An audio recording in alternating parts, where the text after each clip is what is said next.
Ravi de vous retrouver, mesdames et messieurs, dans ce fait du jour de ce vendredi sur Iwacu Web TV. La classe politique burundaise devrait saisir l'opportunité de la nouvelle dynamique en cours et œuvrer ensemble pour la création d'un environnement propice à la consolidation de la paix. Ce sont les propos de l'envoyé spécial du secrétaire général des Nations Unies au Burundi, Michel Kafondo. C'était dans une réunion de conseil de sécurité tenue ce jeudi sur le Burundi. Il a lancé cet appel après avoir déclaré que la situation sociopolitique au Burundi s'est améliorée. Pour lui, le Conseil de sécurité devrait également interpeller tous les protagonistes pour qu'ils participent à la prochaine session de dialogue. Michel Kafondo, envoyé spécial du secrétaire des Nations Unies au Burundi. Nous pensons qu'ensemble, le gouvernement et la classe politique burundaise devraient saisir l'opportunité de cette nouvelle dynamique pour œuvrer à la création d'un nouvel environnement politique propice à la consolidation de l'unité nationale et à la paix.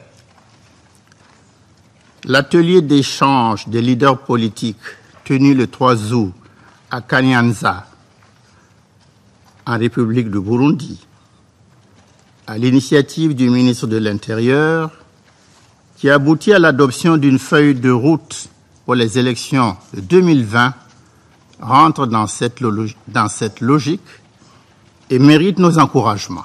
Monsieur le Président, ma dernière requête sera de prier votre Conseil, de vous prier vous-même,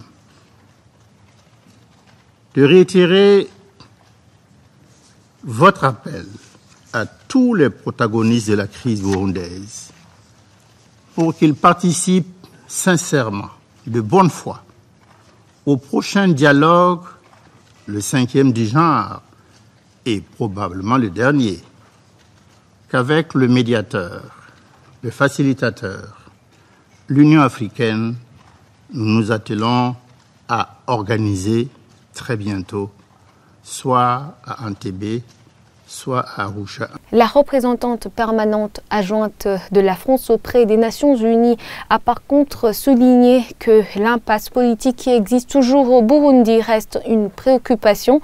Selon elle, cela cause une instabilité politique dans toute la région. Elle a demandé aux autorités burundaises à tout faire pour parachever le processus de paix. Anne Guéguin, déléguée de la France. L'impasse politique qui persiste et la situation des droits de l'homme au Burundi restent source de profonde préoccupation pour la France.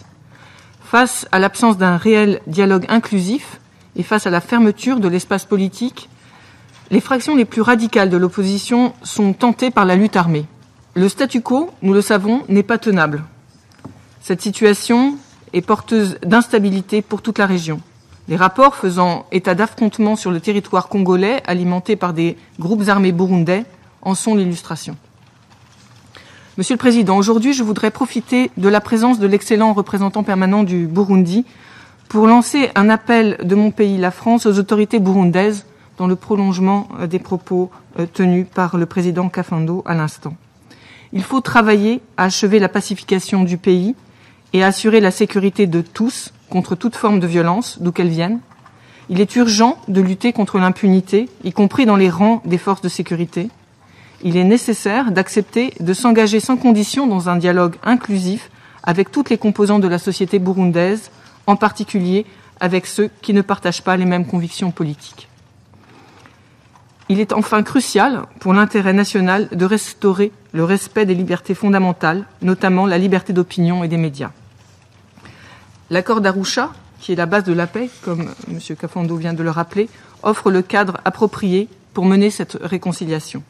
Il doit être préservé à tout prix. L'ambassadeur du Burundi auprès des Nations Unies a salué les propos de Michel Kafondo. D'après Albert Shingiro, la situation au Burundi s'est nettement améliorée. Selon lui, c'est regrettable qu'il y ait des pays qui restent toujours sur la position de 2015. Il a demandé au Conseil de sécurité de retirer le Burundi de son agenda. Albert Shingiro. Nous regrettons, Monsieur le Président, qu'une minorité des délégations ici restent prisonnières de la rhétorique de 2015 et ne cherchent pas à évoluer au rythme de l'évolution positive de la situation au Burundi, situation positive qui a été évoquée par l'envoyé spécial qui bénéficie du soutien de tout le monde ici. Cette tendance à vouloir s'éloigner de façon diamétrale à la position de l'envoyé spécial ou à la position de la majorité des États membres et de l'évolution réelle sur le terrain, tout en restant embrigadé sur la rhétorique de 2015, n'est pas une bonne approche. Cela devrait changer, Monsieur le Président.